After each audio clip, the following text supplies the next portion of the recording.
everybody, welcome back to Monday with Molly. I'm Andrew Kosselman here with Molly Dean on the Molly Dean team. And today, Molly, I wanted to talk a little bit about why do we only put 30-day approval ranges on our pre-approval letters? There is so much market change right now that we really need to be revisiting them constantly.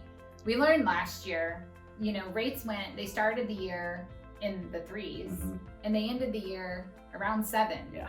And that's a major impact on purchasing power.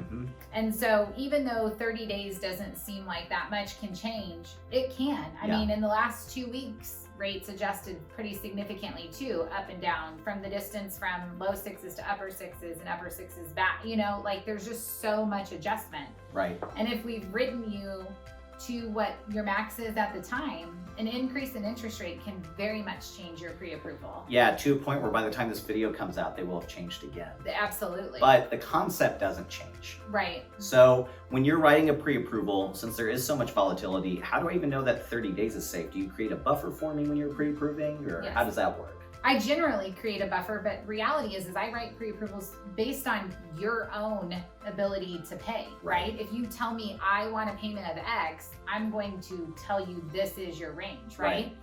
But if you ask me what your max is, I'll tell you what your max is at that time. But that could change depending on what the market does. Absolutely. Both better and worse. Yes. Okay, so with that 30-day range, you talked about kind of interest rates changing a little bit, but what other market variables can come into play with that? The first one I think of is housing prices can change a little bit as well. That's exactly what I was going to say. Supply, demand, time of year, which we talked about a few weeks ago as well.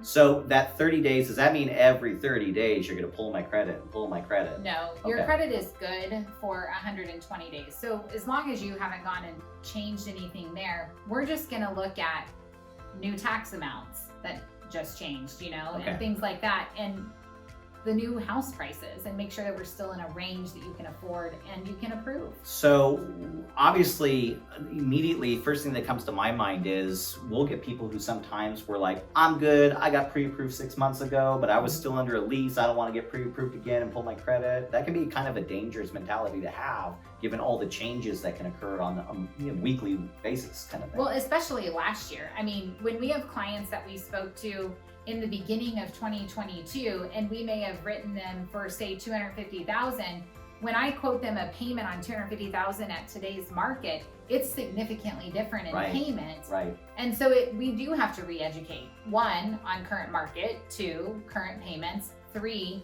what are the price range of the homes that they still want?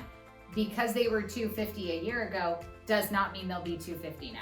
And flip side, some folks that we pre-approved when the rates were really, really high at the end of last year, we've been able to have a fun conversation where it's like, good news, you're actually approved for a little bit more now. Well, and with recent MI changes on FHA, that also gives more purchasing power to some. Right, and if you didn't catch that last sentence, we've talked about it in another video, but you can always call us, of course, for clarification on it. So long story short, if it's been a while since I've been pre-approved, I should probably take a look at it again. But I can feel pretty confident with the letter that you give me that it's going to be okay while I'm out there finding a house. Absolutely. Awesome. That's all I have for you today, Molly. Happy Monday. Have a great weekend.